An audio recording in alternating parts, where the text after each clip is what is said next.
What up, y'all? You're listening to Sports Talk with Tropp, and I'm your host, Katie Tropp. Well, another team has moved on to the conference finals, this time the Western Conference Finals. We will be seeing the Oklahoma City Thunder in the Western Conference Finals yet again. No surprise there.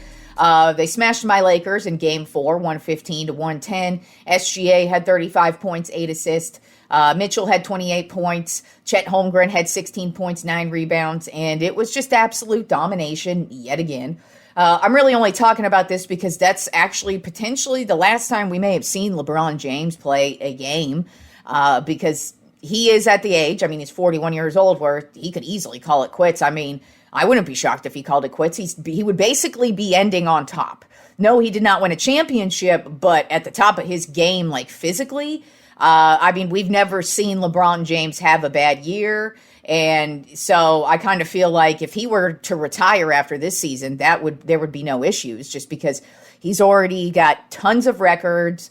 He got the scoring record. He's got playoff win records, playoff participation records. Like, LeBron basically owns every record at this point. He owns so many records. He's got championships. He literally has nothing else to prove. So it's really, does he want to go back out there and play again? His contract is up now with the Lakers, so he's a free agent. And so he's definitely going to, if he wants to come back, he's definitely going to have people who want him back. He'll definitely be playing for a championship contender, because what else is he playing for? And, but like I said, if he were to retire, obviously, come on. He has nothing to prove, basically. LeBron has literally nothing to prove. So if he were to retire, I wouldn't fault him at all, just because he would be retiring basically at his peak. And, he didn't go out due to injury. He didn't go out due to just being a terrible player. He would be going out on his own terms. So I just kind of feel like it's possible we saw his last game, but I also would not be shocked in any way, shape, or form if he comes back, because he really did not lose a step in any way, shape, or form. So I wouldn't be shocked if he comes back. But I also won't be shocked if he retires, because, like I said, he has absolutely nothing to prove. He's done it all. He's cemented his legacy, and that's just all there is to say about that. But if he does come back, we have no idea who he's going to play with and how things are going to pan out. Of course, he's spent the last few years with the Lakers, so that's always a potential landing spot. Then, of course, Cleveland's always a potential landing spot, but at the end of the day, it's just, you never know what's out there, and you also never know what he's thinking, because he's probably going to need a couple of weeks. This has been his entire life, so I can't even imagine what it's like being him and making that decision where this is all he's been doing, is playing basketball for the last 41 years, basically. And so he's either got to end it or he's going to keep it moving. But either way, it's possible that we just saw LeBron James play in his last game ever. All right, so let's move on to the Cleveland Cavaliers versus the Detroit Pistons matchup. And the Cavaliers have turned shit up these last two games. So Game 4, Cleveland got the win, 112-103. Donovan Mitchell had 43 points. We actually had a James Harden sighting, and it wasn't him having a terrible game. It was actually him with a solid game, a double-double, as a matter of fact, 24 points, 11 assists. And then Mobley had 17 points. Then Game 5. The most shocking game of them all was Game 5. Detroit was playing great, but they just petered out, especially once overtime hit. The fourth quarter in overtime was pretty much all Cleveland, and they got the win, 117-113. James Harden, 30 points. Max Strus, 20 points. They didn't even need a big game from Donovan Mitchell in this one. He only had 21 points in this one. But it was a big game. Detroit really choked that one away. And now Game 6 is Friday night in Cleveland. Cleveland is up 3-2 right now in this series. So Detroit's either got to go hard like they did in the last series, get the win tonight, and hopefully get another game at home in Detroit, which I wouldn't be shocked if that's what they do. But this Cleveland Cavaliers team, these last couple of games, has not gone away. And the Pistons have actually got in their own way. For one, Cade Cunningham is the only dude, for the most part, showing out, especially in that overtime game, Game 5. the rest of the squad really just kind of disappeared. So somebody else has to step it up behind Cade Cunningham for this Detroit Pistons team to even have a chance tonight. But we'll see what happens. I do think Detroit's going to push it to a Game 7. But Detroit's been very, very shaky in these playoffs because this Cleveland Cavaliers team, while they've got these last 2 wins, they have played very sloppy basketball. And to be quite frank, they were really lucky to walk away with the Game 5 win. But even Game 4 was a very sloppy game from them, even though they got the win. Then moving on to the matchup between the San Antonio Spurs and the Minnesota Timberwolves. Game 5 was absolutely dominated by the Spurs, 126-97. Victor Wembanyama had 27 points, 17 rebounds, 5 assists, and 3 blocks. Keldon Johnson had 21 points. De'Aaron Fox had 18 points, and this was just another all-around dominating team win from the San Antonio Spurs. And the Timberwolves, they need somebody else besides Anthony Edwards to step up in this game. It's kind of the same situation that the Detroit Pistons are in, where it's Anthony Edwards is going hard, but absolutely nobody else is doing a goddamn thing. Julius Randle has just completely disappeared in this series and just has not looked good since, I think, Game 1. He had one game, and I'm pretty sure it was Game 1 if I remember correctly, but so far it's just been really bad, a really bad series for Randle. And like I said, nobody else besides Anthony Edwards is stepping it up, and Anthony Edwards is pretty beat up right now. He's got 2 bad knees, plus I think a bad ankle as well. I mean, the guy is hurting, and he's the only one out there. And Game 6 is tonight.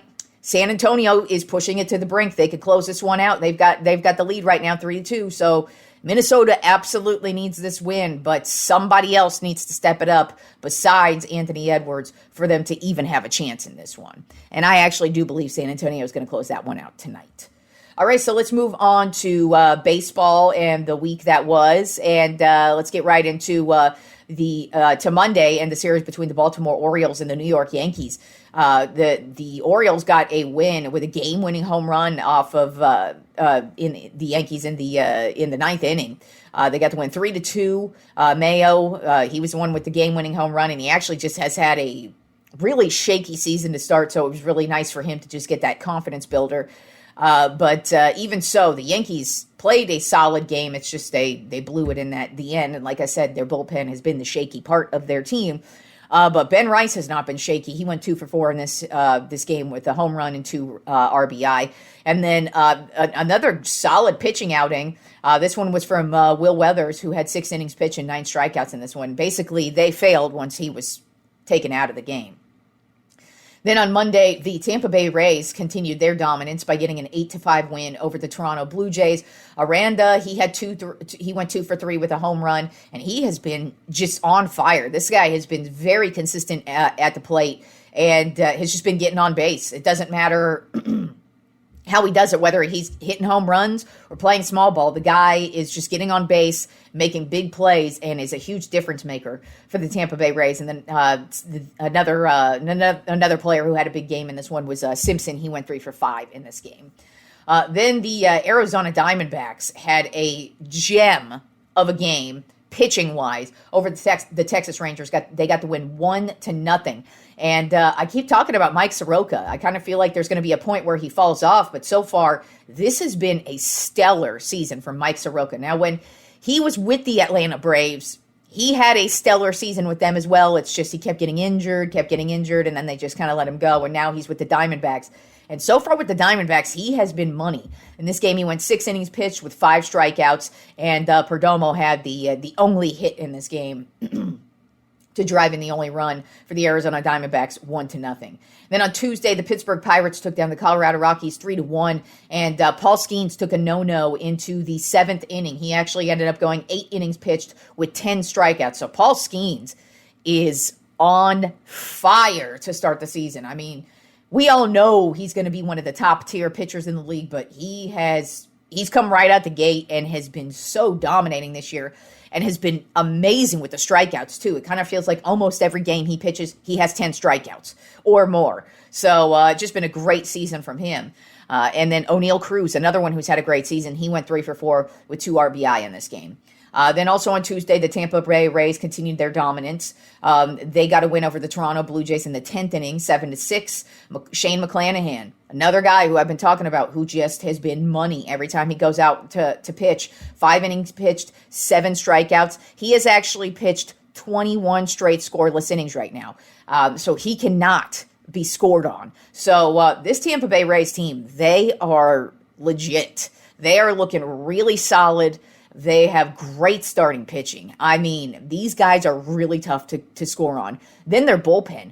Them and the Chicago Cubs probably have the 2 best bullpens in the league right now, and you can't score on those bullpens. And it doesn't matter who comes in.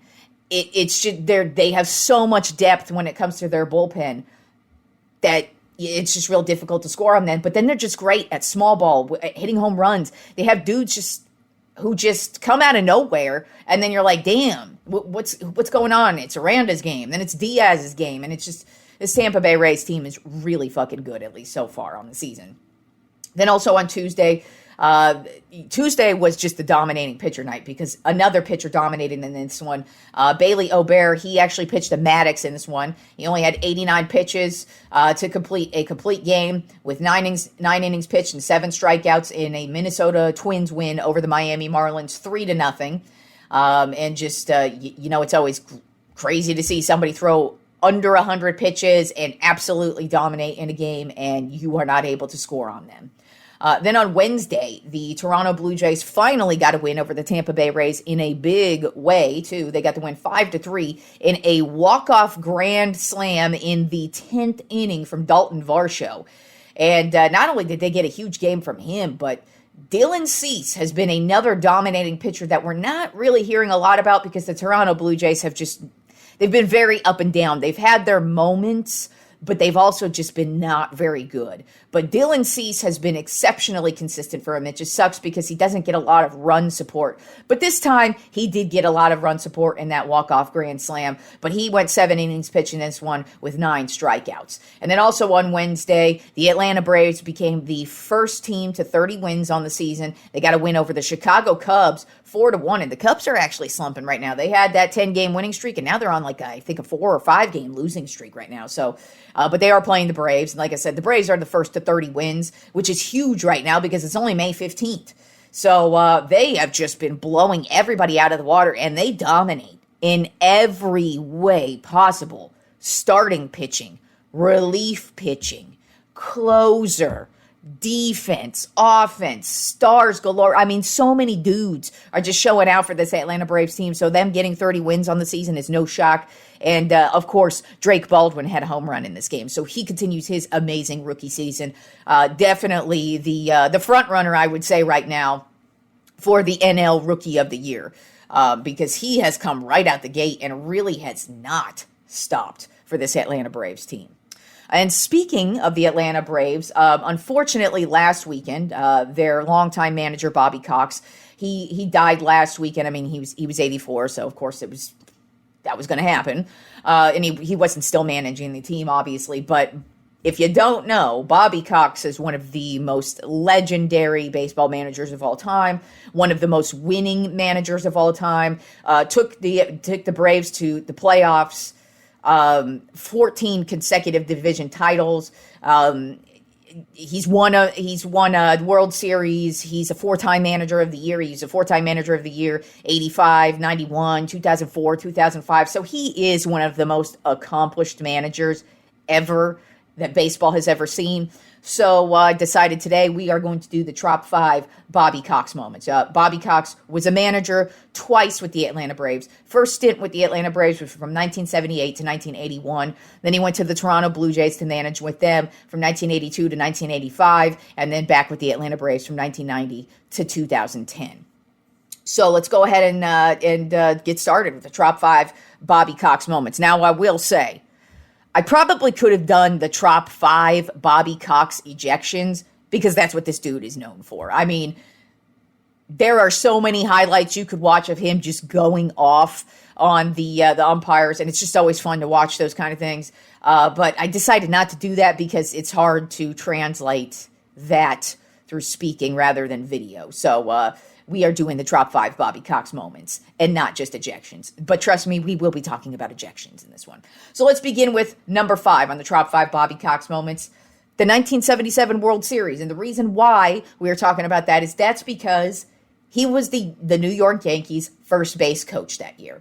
And that was the first year he actually made it to the major leagues as a coach. Because if you don't know, Bobby Cox started his career as a Major League Baseball player. He actually played with the New York Yankees, but he never really made it. He had 1 year where he was a starter, but then they sent him back down to the minors, and basically he kind of meandered his way through the minors and then found his way to coaching. And so the Yankees actually hired him as, I believe, their AAA or AA manager. And then that 1977 season, they moved him up to first base coach, and they actually won the World Series that year. And so this really propelled Bobby Cox into being what Bobby Cox's Hall of Fame career would end up being. This is where it started. The 1977 World Series, New York Yankees versus the Los Angeles Dodgers, in which the New York Yankees would win in 6 games.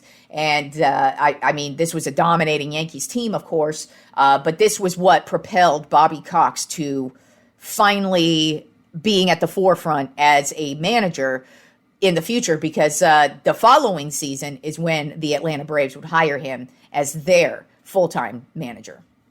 Then number 4 on my Trop 5 Bobby Cox moments, his 14 consecutive division titles from 1991 to 2005, other than the strike season in, 95, I believe it was.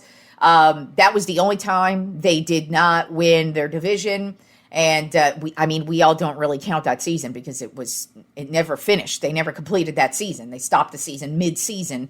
But even so, that's what it took to stop Bobby Cox from winning division championship with the Atlanta Braves that year. But that is an exceptionally, it's just a crazy feat. 14 consecutive division titles. That's just unheard of, especially in baseball, because I mean, it's even unheard of to get back-to-back championships.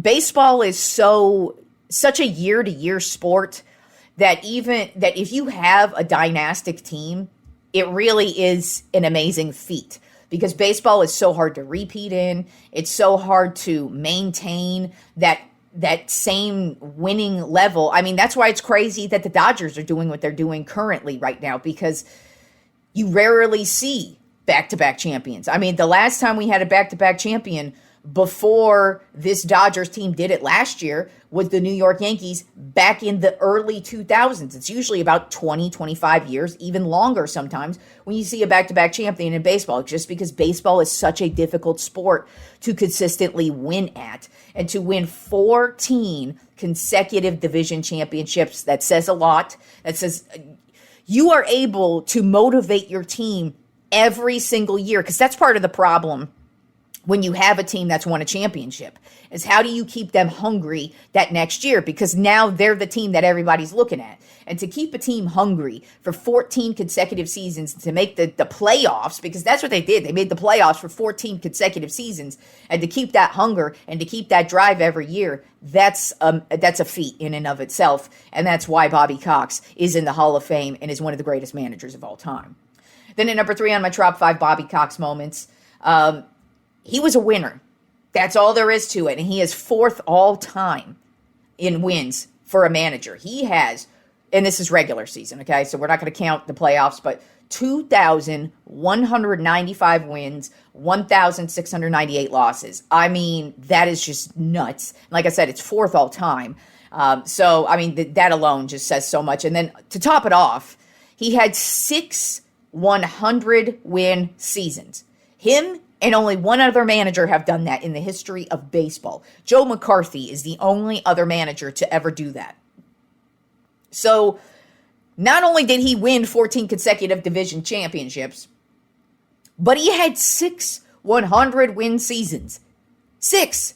I mean, it's an amazing feat to have one 100-win season, let alone 6. So, I mean, he was just a flat-out winner, and he knew how to motivate his team, obviously. That's just all there is to it. Then at number 2 on my Trop 5 Bobby Cox moments, his Major League Baseball record, 162 ejections from games. Like I said, if you want to have some fun, go Google or go to YouTube, Bobby Cox ejections, and just watch a nice little montage of, I'm sure there's one that actually has all 162 just like popping off right in a row, but it's always been fun in my opinion. It's pointless and stupid, don't get me wrong. I've always thought it was pointless and stupid, but it's hilarious to watch a manager just go out there and get in your face. It's actually why I like Aaron Boone. A lot of people don't like when Aaron Boone does it, but I personally actually think it's kind of funny, and I find it just to be some awesome old school baseball. That's just the way I see it. And Bobby Cox had some of the greatest ejections too. He was very boisterous, in your face, and I mean, to have 162 ejections and have it be a Major League Baseball record, come on. I mean, he's got like, there's just so many jokes. Even when the Braves put him in their Hall of Fame, they even had kind of like a joke about him getting ejected 162 times. It's just, it really is fun. It's fun baseball, and it's just fun to watch. So if you want to have some fun, go watch yourself some Bobby Cox ejection moments, because it's actually pretty hilarious to watch this grown-ass man throw these little baby temper tantrums on the field like that. But the number one Trop 5 Bobby Cox moment is obviously the 1995 World Series.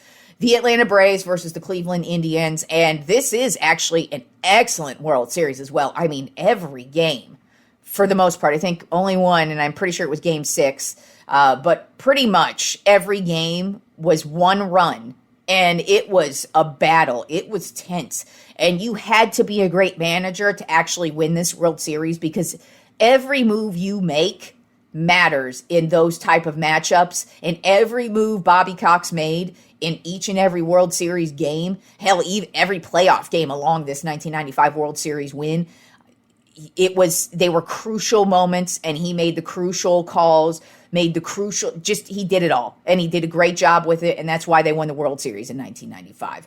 Against the Cleveland Indians in 6 games. So, of course, that had to be number one, because when you win a championship, that's always got to be number one. All right, y'all, enjoy the weekend of sports, and I will talk to you fools on Monday.